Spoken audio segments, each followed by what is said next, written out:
The briefing room at Bagram Airfield fell silent when the mission parameters appeared on the screen. 12 Navy SEALs, men who'd seen action in places most people couldn't pronounce, stared at the casualty estimates with expressions carved from stone. The target was a Taliban stronghold in the Panjshir Valley, a maze of ridgelines and narrow gorges where Soviet helicopters had fallen from the sky like burning leaves. Intelligence suggested between 70 and 90 fighters, dug into positions that had taken months to fortify. The extraction point was 4 miles from the objective, through terrain that funneled movement into kill zones. The team leader, a master chief with 22 years of service, asked the question that mattered. What about air support? The operations officer, a major who'd coordinated strikes across 3 deployments, hesitated before answering. You've got one. Call sign Hammer 26. Someone in the back row laughed, a sound without humor. The master chief didn't turn around. One warthog for a target this size. Who's flying it? The major pulled up a personnel file, and the photograph that appeared showed a woman with dark eyes and an expression that suggested she'd heard every joke twice. Captain Rizakaviani. She's been in-country for 8 months, flying Valley missions out of Kandahar before they reassigned her here. The laughter from the back row came again, louder this time. They're sending us a bus driver. The major's jaw tightened, but he said nothing. What he didn't mention, what wasn't in the official file, was that Kaviani had flown more combat sorties in the past year than any pilot in her squadron. What he didn't explain was that she'd grown up in Portland, the daughter of Iranian immigrants who'd fled during the revolution, and that she joined the Air Force the week after September 11th when she was 19 years old. What he couldn't convey was the reputation she'd built among the infantry units who'd called for close air support in the Helmand province, where she'd put 30mm rounds through compound walls with precision that seemed impossible at 400 knots. The briefing continued with details about timing and communication protocols, but several of the SEALs had already dismissed the air component of the mission. They'd been in situations before where support arrived late or not at all, where promises made in air-conditioned rooms dissolved in the heat and chaos of contact. One warthog meant one gun, one set of eyes, one pilot who would eventually run out of ammunition or fuel and leave them alone in the mountains. The Master Chief made notes on his tactical map, calculating contingencies that didn't rely on air support. He'd learned years ago that the only thing you could truly count on was the man beside you, and even that was a gamble when the bullets started flying. The mission was scheduled for 0300 hours, a night insertion followed by a dawn assault when the light would favor the attackers. The weather forecast called for clear skies, which meant visibility would work both ways. Taliban spotters in the high ground would see the helicopters coming from miles away. The major finished his brief and asked if there were questions. The Master Chief had one. Has this pilot ever worked with ground teams? The major nodded slowly. She's worked with Marines in Marja and Army Rangers in Wardak. The after-action reports are in the system if you want to read them. No one moved to access the system. The meeting ended with a standard reminder about operational security, and the SEALs filed out discussing loadouts and breach points, topics they could control. Kaviani's name didn't come up again in their planning sessions. She was a variable they'd been assigned, not a resource they trusted. At Kandahar Airfield, 300 miles south, Rizakaviani walked her pre-flight inspection with the methodical attention she brought to every mission. The A-10 Thunderbolt II sat on the tarmac like something designed by committee to be ugly and effective, its twin engines mounted high on the fuselage, its titanium bathtub protecting the cockpit from ground fire. She ran her hand along the nose where someone had painted a charging ram beneath her call sign, Hammer 26, in white stenciled letters. The crew chief, a technical sergeant named Morrison who'd been maintaining Warthogs since the First Gulf War, watched her check the GAU-8 Avenger cannon that formed the aircraft's spine. 7 barrels capable of firing 65 rounds per second, each round the size of a beer bottle, designed to penetrate Soviet tank armor. You've got a full combat load, Morrison said, consulting his clipboard. 1,100 rounds of 30 Mike mixed ball and armor-piercing, 6 Maverick missiles, 2 Mark 82 500-pounders, and the standard countermeasure suite. Kaviani nodded, inspecting the Maverick missiles mounted under the wings. Each one carried a 125-pound warhead guided by infrared or television, capable of destroying hardened positions from miles away. Morrison cleared his throat. "I heard about your tasking. Navy team-up in Bagram." She looked at him, waiting. "They know what they're getting," he said. "That's all I'm saying." Kaviani finished her walk around without responding. She'd heard the comments before, in briefing rooms and ready rooms, the subtle suggestions that she was a diversity hire or that her presence in the cockpit was some kind of social experiment. She'd stopped explaining herself years ago, stopped trying to prove her competence to people who'd made up their minds based on a glance. The only thing that mattered was the work, the missions, the troops on the ground who needed someone to answer when they called for help. She climbed into the cockpit as the sun began its descent toward the western mountains, the sky turning the color of brass. The pre-flight checklist was muscle memory, her hands moving across switches and displays while her mind reviewed the mission parameters. The Panjshir Valley was complicated terrain, surrounded by peaks that rose to 15,000 feet, with winds that could flip an aircraft if you caught them wrong. The Taliban knew every cave and fighting position, had lines of retreat that led into Pakistan, and had been fighting in those mountains since before she was born. The extraction point was designated Eagle 3, a stretch of relatively flat ground near a dried riverbed. If the SEALs got pinned down before reaching it, her job was to suppress enemy positions long enough for the helicopters to land. If they got pinned down after reaching it, her job was to keep anyone from reaching them. Simple in theory, complicated by the fact that the enemy would have machine guns, rocket-propelled grenades, and probably a few heavy weapons positioned in the high ground. Morrison gave her a thumbs-up from the tarmac. She returned it and started the engines, the twin turbofans spooling up with a sound like controlled fury. The tower cleared her for departure, and she taxied to the runway thinking about the Master Chief's question in the briefing. Had she worked with ground teams? She'd worked with Marines who'd called her an angel after she'd broken an ambush in Sangin. She'd worked with Rangers who'd sent her a unit coin after she'd held off a counterattack long enough for them to medevac their wounded. She'd worked with infantry soldiers who couldn't pronounce her last name but who knew her call sign and asked for her specifically when operations were being planned. The takeoff was smooth, though climbing slowly compared to the fighters that occasionally screamed past at supersonic speeds. She leveled off at 20,000 feet and set course for Bagram, watching the sun disappear behind the Hindu Kush, the peaks turning purple then black. The radio was quiet, just the occasional transmission from other aircraft in the area. She checked her fuel, her weapons status, her navigation systems. Everything was functioning normally. She thought about her father, who'd been an engineer in Tehran before the revolution, who'd taught her to approach problems with patience and precision. He'd wanted her to go to medical school, had been confused when she'd announced her intention to join the military. Her mother had understood better, had recognized the same stubbornness that had brought them to America in the first place.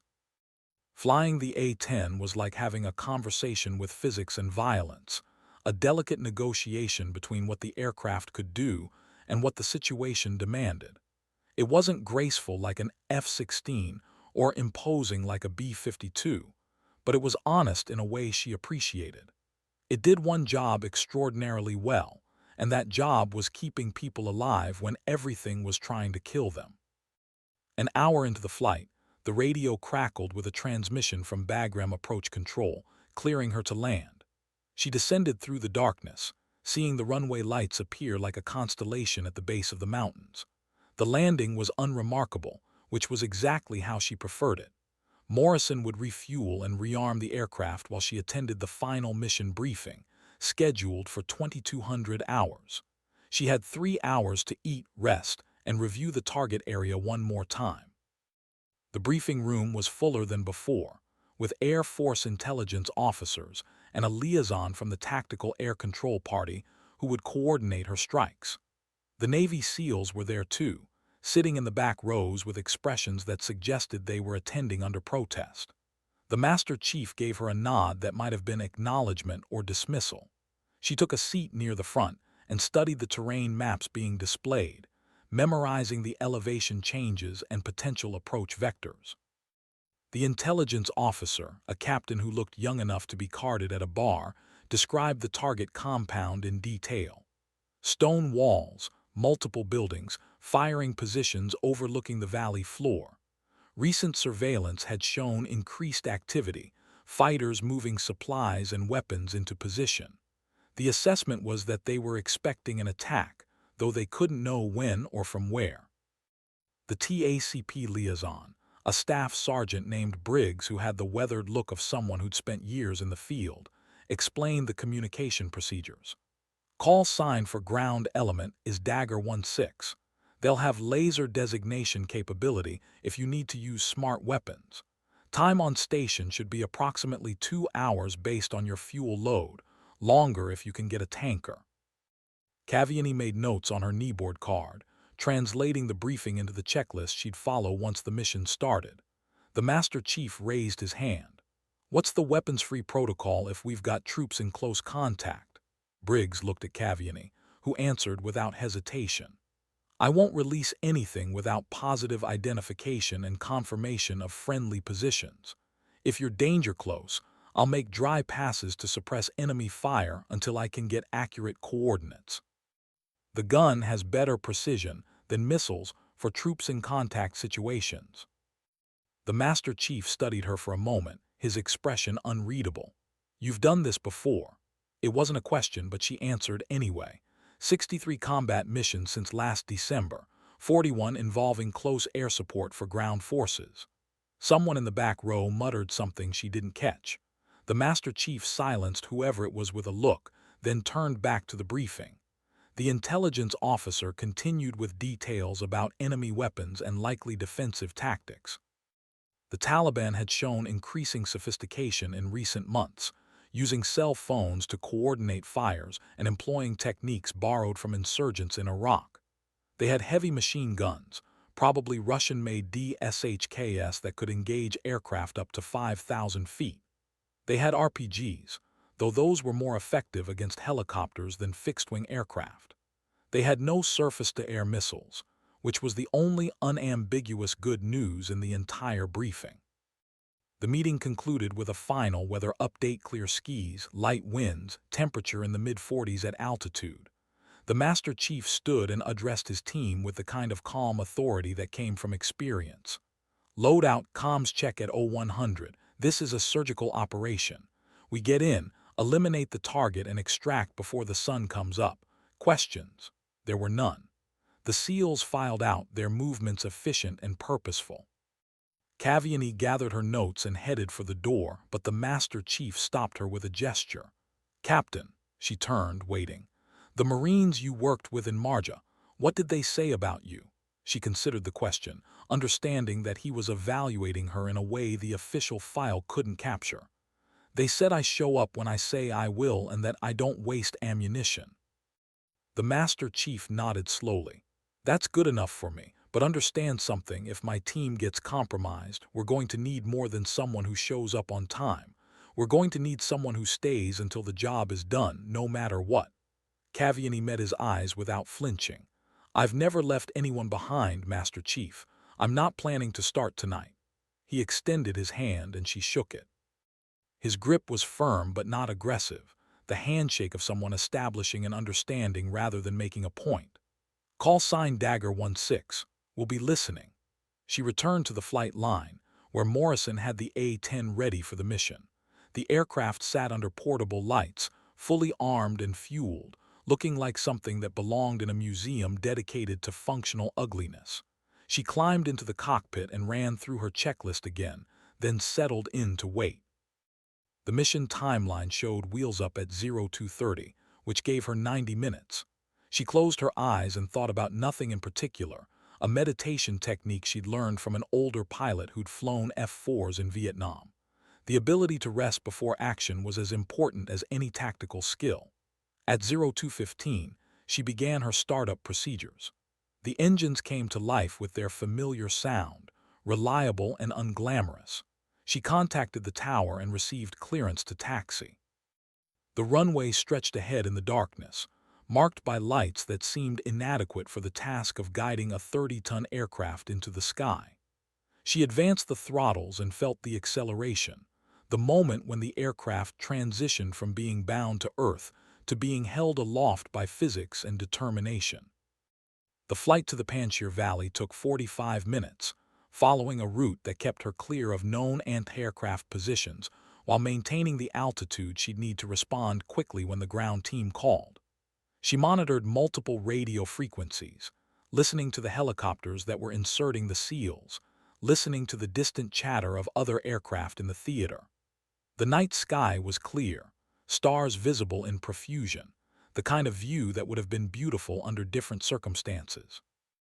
The Panjshir Valley appeared as a darker shadow against dark terrain, a serpentine cut through the mountains.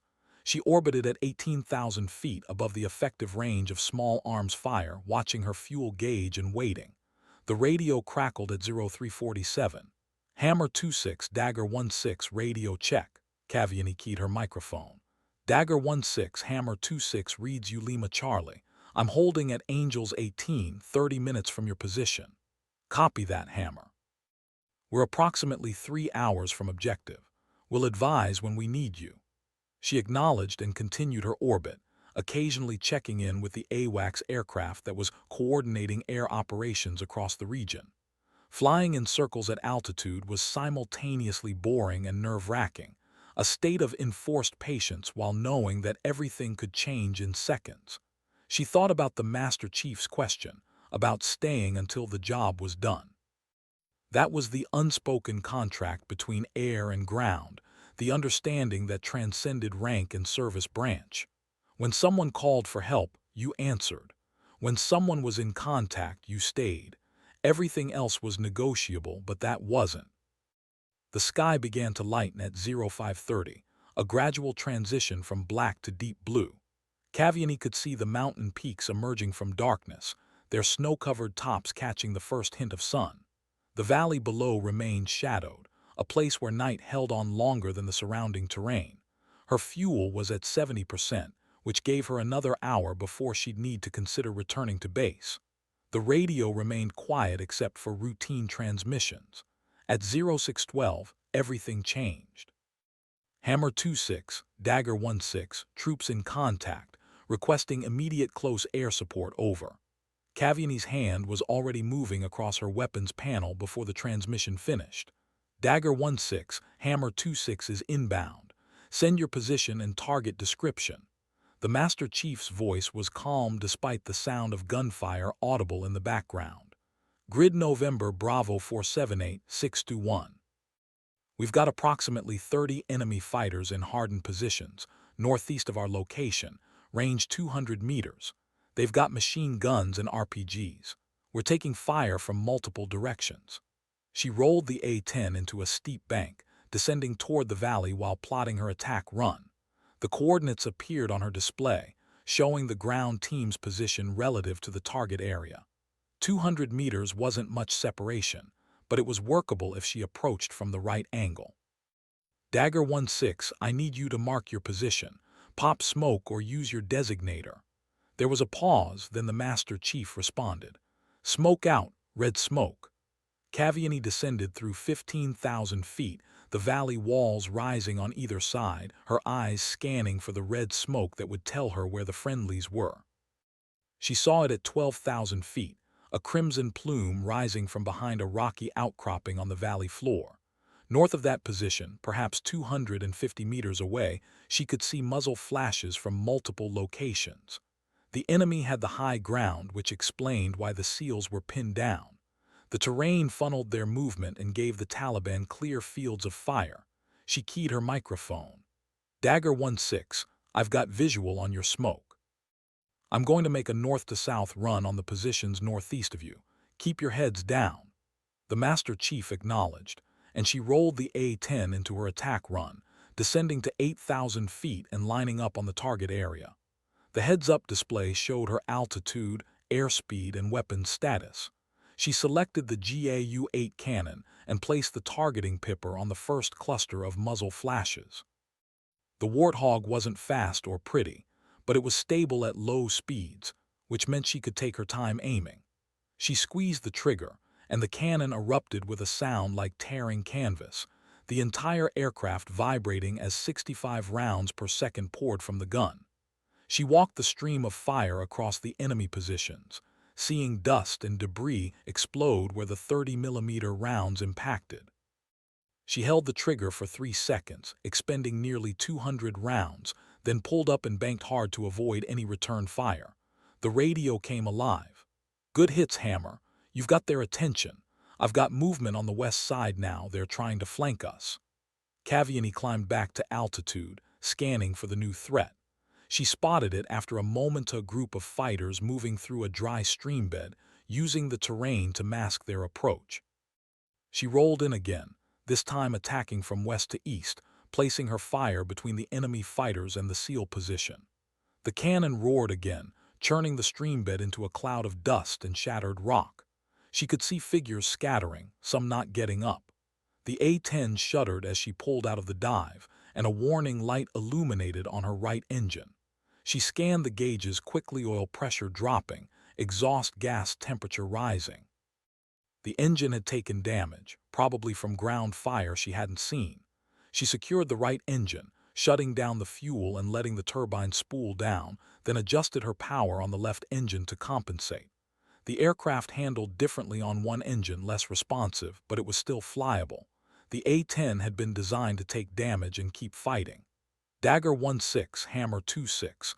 I've taken damage to my right engine, but I'm still mission capable. Where do you need me? There was a pause longer than before, and when the Master Chief spoke again, there was something different in his voice. "Hammer, you should RTB if you're damaged."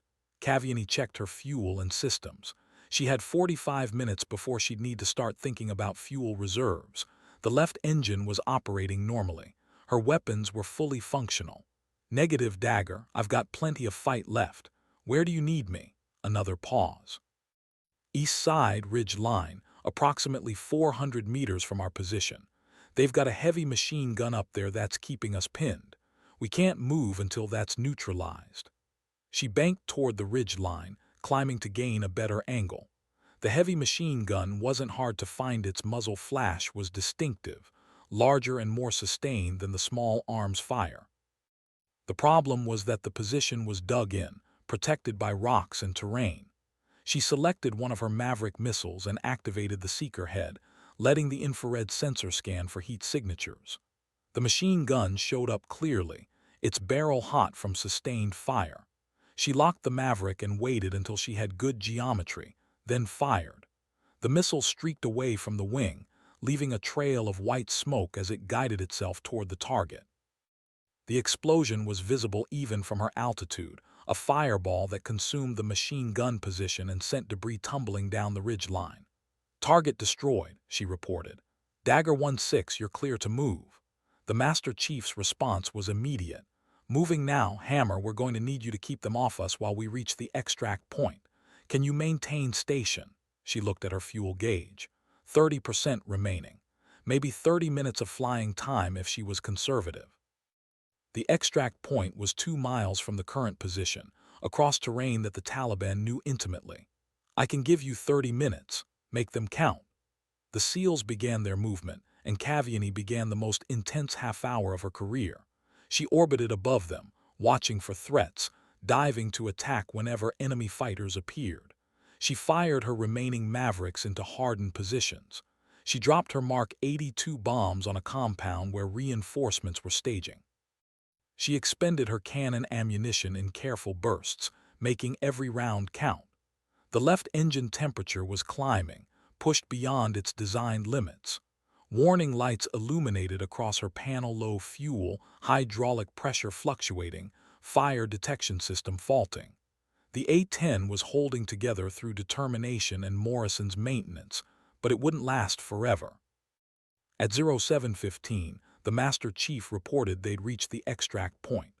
Caviani could see the SEALs in a defensive perimeter, see the helicopters inbound from the south. She could also see enemy fighters attempting one final assault, trying to reach the Americans before the helicopters landed. She was out of missiles and bombs. Her cannon ammunition was down to less than 50 rounds, but she still had speed, such as it was, and she still had the aircraft itself. She dove toward the attacking fighters, descending to 3,000 feet, lower than she'd been all morning. She fired her last cannon rounds into the group, then continued the dive, pulling up at the last possible moment, passing so low over the enemy positions that they threw themselves flat. The jet wash from her engine scattered them, broke their assault, gave the helicopters the seconds they needed to land and load the SEAL team. She climbed away from the valley, her fuel warning light now steady and insistent. The extract was complete. The helicopters were clear. She'd done what she'd promised. She'd stayed until the job was done. The flight back to Bagram was tense. The left engine temperature was into the red zone. Her fuel was at 8%, then 6, then 4. She declared an emergency and received priority handling from the tower. The runway appeared ahead, and she configured the aircraft for landing, extending gear and flaps despite the hydraulic warning lights. The touchdown was firm but controlled, and she used every foot of runway before the aircraft rolled to a stop. Morrison and his crew swarmed the A-10, assessing the damage while Cavani shut down systems with hands that finally started to shake.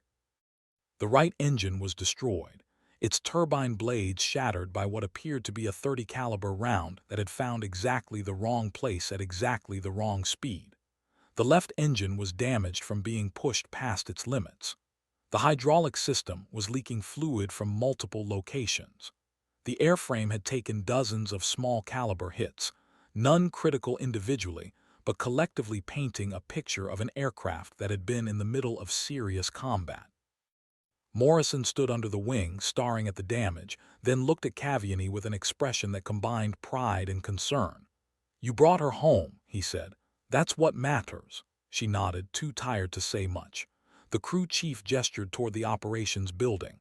"Master Chief asked to see you when you landed." She found the SEAL team in a debriefing room, still wearing their combat gear, faces streaked with dust and sweat. The Master Chief stood when she entered, and the other men followed his example, which was unusual enough that she noticed immediately. "Captain Cavani," the Master Chief said formally, "my team would like to thank you for what you did this morning." She was about to give the standard response about just doing her job when one of the younger SEALs, a kid who looked about 23, spoke up. "Ma'am, we've worked with a lot of air support over the years. Fast movers, gunships, drones. But I've never seen anyone stay on station with a damaged aircraft and keep fighting. We'd be dead without you." The others nodded in agreement. The Master Chief extended his hand again, and this time the handshake felt different, less about establishing understanding and more about acknowledging respect. Cavani spent the next 3 days filing reports, attending debriefs, and answering questions from officers who wanted to understand exactly what had happened in the Panjshir Valley. The official after-action report noted her engagement with enemy forces across a sustained period, her employment of multiple weapons systems, and her successful support of the ground element despite aircraft damage. What it didn't capture was the shift in perception. The way her call sign became something different after that morning. When Morrison finished repairing her aircraft a week later, installing a new right engine and patching the damage, he added something to the nose art without asking permission. Below the charging ram, he painted 15 small silhouettes, 14 for the successful missions she'd already flown, and one larger silhouette, different from the others, representing the Panjshir Valley. The Master Chief and his team rotated back to the States 2 weeks later, but before they left, he sought out Cavani one final time. "We put in a commendation," he said, "for what it's worth." She thanked him, knowing that the commendation would probably languish in some bureaucratic process, but appreciating the gesture nonetheless.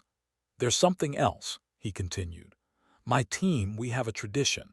When someone saves our lives, we remember. We're going to remember you." He handed her a unit coin, the kind of token that meant more than any official medal. On one side was the SEAL trident.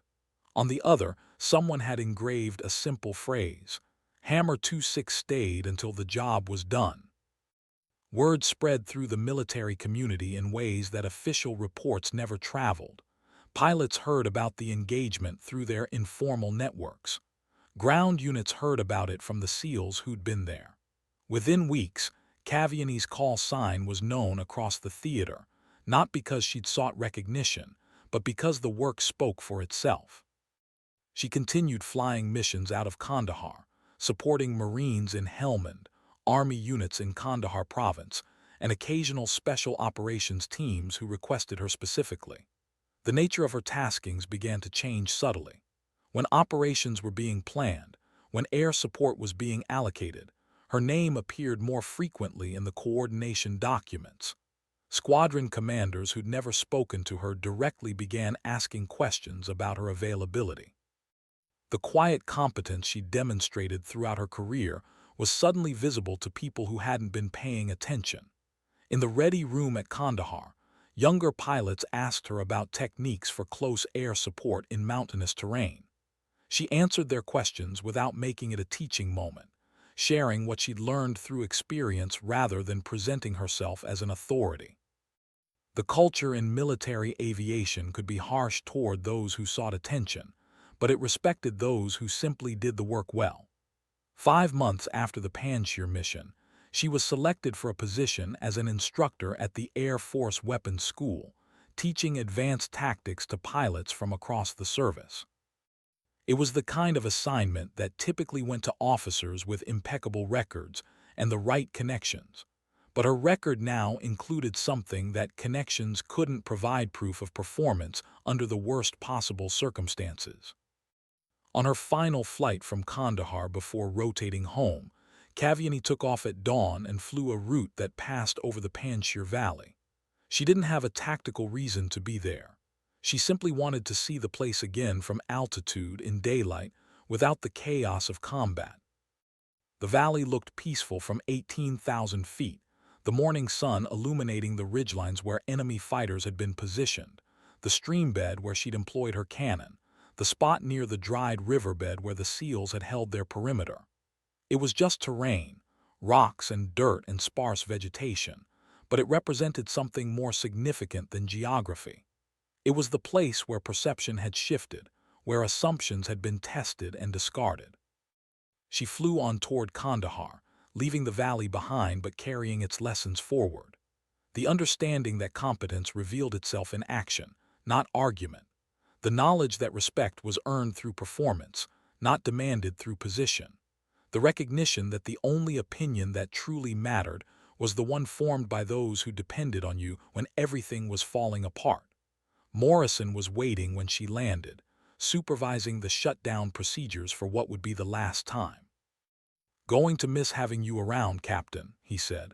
"Newer pilots, they don't treat the aircraft the same way." She understood what he meant. The A-10 wasn't a prestigious assignment. It was ungainly and slow, designed in the 1970s, perpetually under threat of retirement by budget analysts who didn't understand its value. But for those who flew it and maintained it, the aircraft represented a philosophy: that some missions required presence more than speed, that staying power mattered more than flash.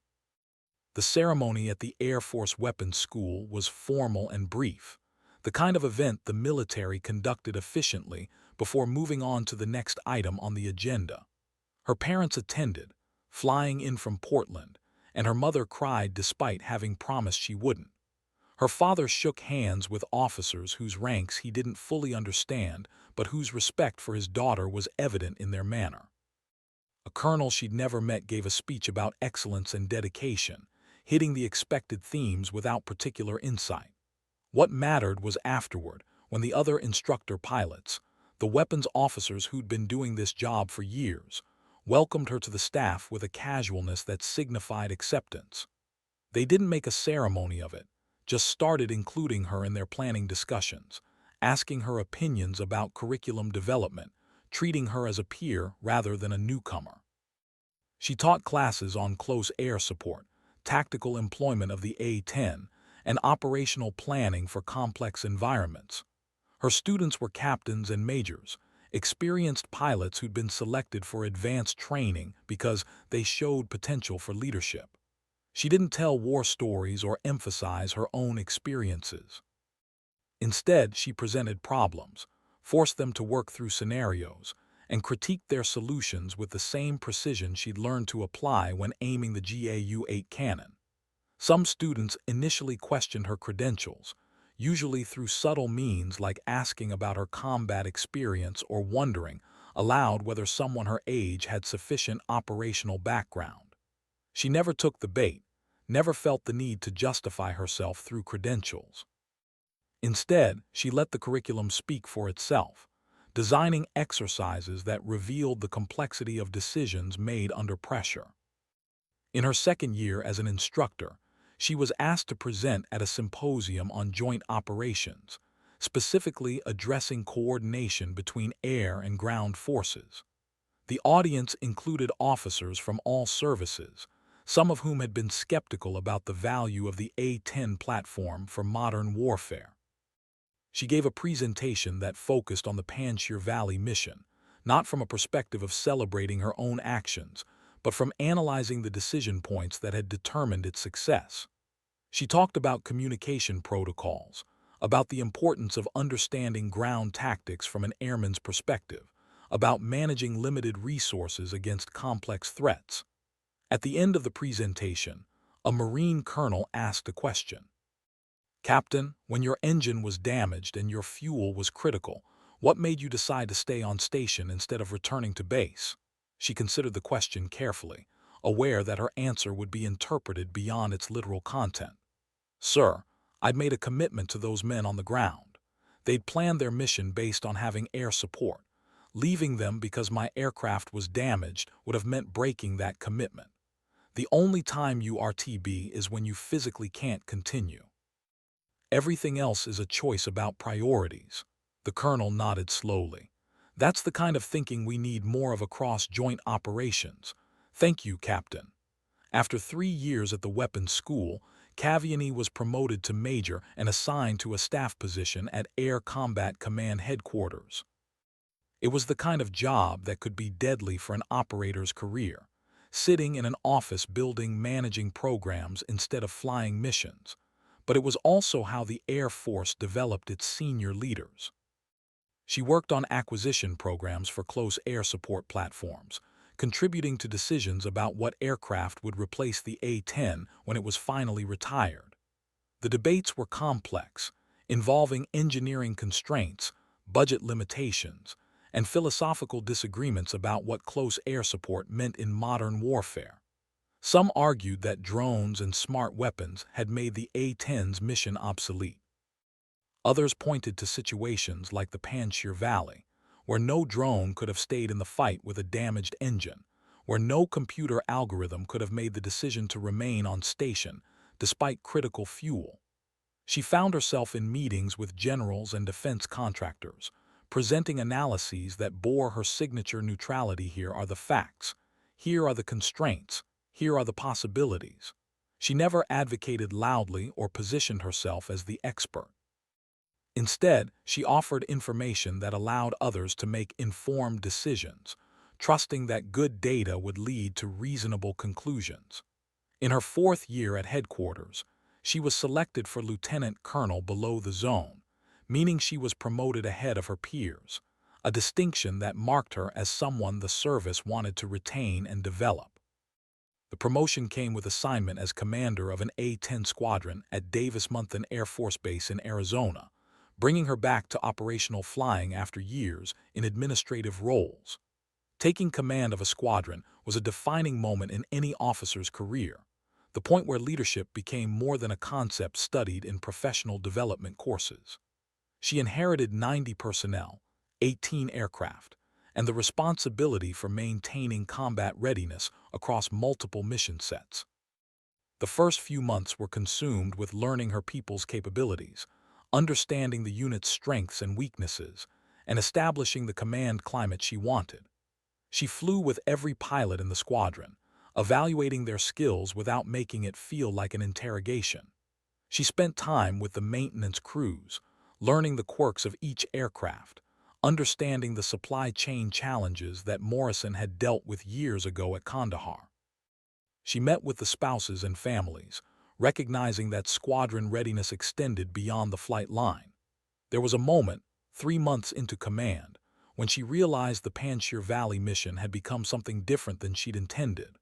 One of her younger pilots mentioned it during a training discussion, referring to the Hammer 26 engagement as if it were a case study from a textbook rather than something that had happened to an actual person. She gently corrected the reference. "It's just one mission, Captain. Don't make it more than it was." But the young pilot, a first lieutenant named Diaz who'd graduated from the academy 2 years earlier, shook her head. "Ma'am, with respect, it's not just one mission to those of us who are trying to learn how to do this job right. It's an example of what's possible when you commit completely." Kaviani didn't argue further. She recognized that stories took on lives beyond their origins, that the mission had become symbolic of something larger than the specific events in the valley. If it helped younger pilots understand the seriousness of their commitment to ground forces, then perhaps that mythology served a purpose. The squadron deployed to Afghanistan during her second year of command, assigned to Bagram Airfield, the same base where she'd attended the briefing with the skeptical SEALs years earlier. The war had changed in the intervening time: fewer American ground troops, more reliance on Afghan forces, a shift toward counterterrorism operations rather than large-scale combat. But the fundamental mission remained the same, providing close air support to troops in contact with enemy forces. She flew missions herself, leading from the front in the way squadron commanders were expected to do. She also managed the administrative burden of keeping a deployed unit functioning far from home. Personnel issues, maintenance challenges, coordination with other units, reporting requirements that seemed designed to consume infinite time, all of it fell to her as the commander. One afternoon, returning from a mission that had been routine in every respect, she encountered the Master Chief in the operations building. He was older now, gray at the temples, wearing the insignia of a Command Master Chief. He stopped when he saw her and recognition showed on his face. "Major Kaviani, or should I say Lieutenant Colonel now?" she smiled, genuinely pleased to see him. "Just Kaviani is fine, Master Chief. What brings you to Bagram?" "Advising an Afghan Special Operations Unit. We're teaching them the skills they'll need when we're gone."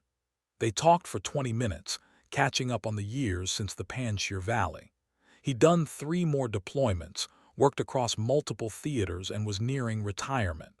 She'd followed the path she'd described, teaching and commanding, working her way through the assignments that built senior officers.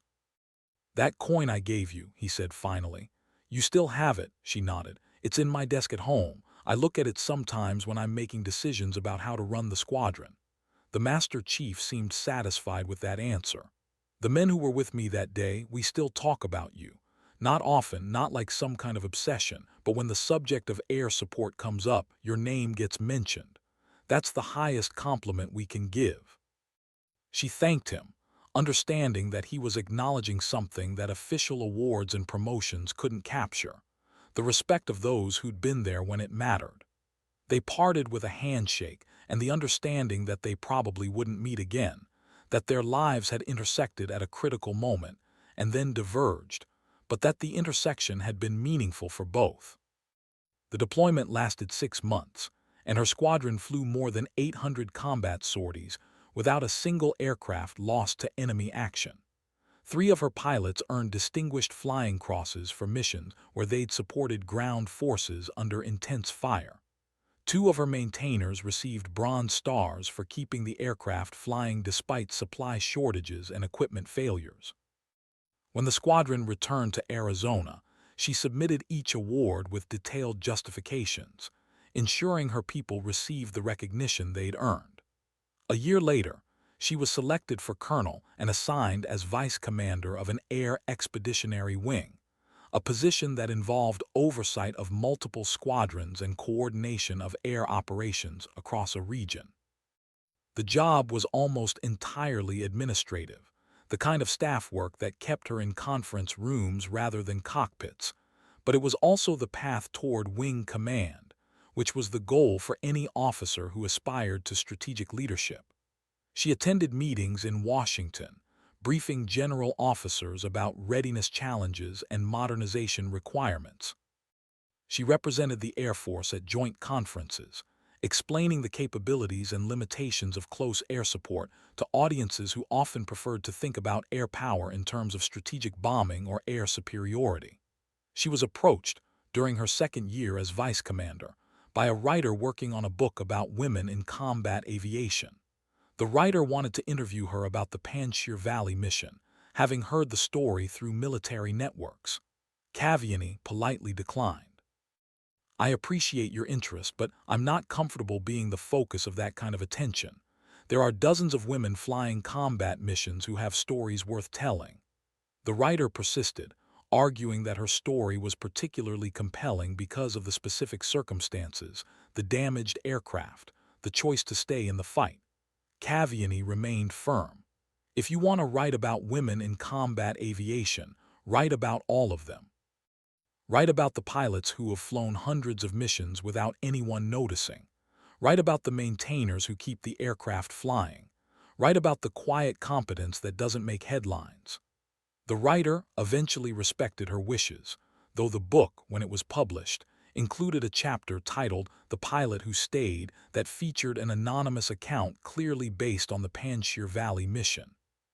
Kaviani was promoted to colonel at 41 years old, 20 years after she joined the Air Force as a 19-year-old college student who wanted to serve her country after September 11th. She was assigned as commander of an air expeditionary wing, responsible for all air operations across a theater that included multiple countries and coordination with allied forces. The weight of command at that level was qualitatively different than squadron command. Every decision had strategic implications. Every failure affected multiple units. Every success was shared across hundreds of people whose names she'd never know. She thought often about the A-10, which was still flying combat missions despite decades of predictions about its retirement. The aircraft had outlasted its critics through sheer utility, through the reality that some missions required its specific combination of survivability, endurance, and precision. She saw a parallel in her own career, in the way that competence and commitment had outlasted initial skepticism. In her second year of wing command, she received notification that she'd been selected for promotion to brigadier general. It was an achievement that placed her among a small percentage of officers who reached flag rank, and an even smaller percentage of women who'd done so while maintaining operational credibility. The promotion ceremony was held at the Pentagon, attended by senior officers who'd known her at various points in her career. The Chief of Staff of the Air Force pinned on her star and made brief remarks about leadership and dedication. What stayed with her afterward wasn't the ceremony itself, but a conversation with a major who'd traveled from her old squadron to attend. "Ma'am," the major said, "I wanted to thank you for what you taught us about how to do this job. Not just the tactics, but the mindset." Kaviani asked what he meant. "You showed us that the mission isn't about getting noticed or building a reputation. It's about showing up when people need you and staying until they don't. That's something I carry with me every time I strap into an aircraft." She thought about that conversation for days afterward, about how actions rippled beyond their immediate circumstances, about how one mission in the Panjshir Valley had become part of a larger narrative about commitment and competence. As a general officer, her responsibilities shifted further from tactical operations toward strategic planning and policy development. She served on boards that evaluated acquisition programs, recommended force structure changes, and advised senior leadership about air power employment. She testified before Congress about readiness challenges and modernization priorities. She represented the Air Force at international conferences, building relationships with allied air forces and sharing perspectives on common challenges. The work was important but abstract, far removed from the immediacy of a target under her gun sight, the radio calls from troops in contact, the physical sensation of an aircraft struggling to stay in the fight. She missed flying, though her position allowed occasional incentive flights to maintain proficiency. She missed the directness of operational problems, the clarity of knowing exactly what needed to be done and doing it. But she also recognized that influence at this level could affect thousands of airmen, could shape the service's approach to its mission, could ensure that future generations had the tools and training they needed to answer when someone called for help. 25 years after joining the Air Force, Razak Kaviani was promoted to Major General and assigned as commander of a numbered Air Force, responsible for organizing and training units across multiple bases. It was as far as most officers progressed, a position of significant authority and responsibility. She could have retired at that point with a distinguished career behind her, but the work still felt unfinished. There were still improvements to make in how the service developed its people, still inefficiencies in how resources were allocated, still opportunities to advocate for capabilities that would save lives in future conflicts. She continued serving, accepting assignment as Deputy Commander of Air Combat Command, then as Commander of 12th Air Force, positions that placed her among the senior leadership of the service. The years accumulated with their mixture of accomplishment and frustration, success and compromise. In her final assignment before retirement, she was invited to speak at the Air Force Academy's graduation ceremony. She stood before 1,000 new second lieutenants, young officers beginning their careers with the same optimism and uncertainty she'd felt decades earlier. Her speech was brief and direct, avoiding the usual cliches about service and sacrifice. "You're about to enter a profession that will test you in ways you can't anticipate," she said. "You'll face situations where the right course of action isn't obvious, where the safe choice conflicts with the necessary choice. What will define you isn't the absence of fear or doubt, but what you choose to do despite them. Competence matters. Commitment matters. Showing up when people need you matters. Everything else is secondary." The graduates applauded politely, most of them probably not fully grasping the weight of her words, which was fine. Understanding came through experience, not lectures. After the ceremony, a cadet approached her, one of the few women in the graduating class, and asked a question that was both tentative and direct. "Ma'am, did you ever doubt whether you belonged in the Air Force?" Kaviani considered the question, thinking back to briefing rooms where her presence had been questioned, to moments when she'd wondered if the challenge was worth the cost. "Every day at the beginning," she answered honestly, "and occasionally afterward, but belonging isn't something someone gives you. It's something you establish through your work. Focus on being excellent at what you do, and the rest takes care of itself." The cadet seemed to find that answer satisfactory, or at least thought-provoking. Kaviani watched her walk away, rejoining her classmates, and thought about Morrison's nose art on that A-10 at Kandahar, about the Master Chief's coin still in her desk drawer, about the young pilots who'd asked about the Hammer 26 engagement as if it were doctrine rather than history. Her career would be recorded in official biographies and promotion records, in awards and efficiency reports, in the positions she'd held, and the responsibilities she'd carried. But what mattered more than any of that was the understanding she'd helped instill in younger officers. That excellence was its own reward, that competence created credibility, and that when someone called for help, you answered and stayed until the job was done, no matter what the cost.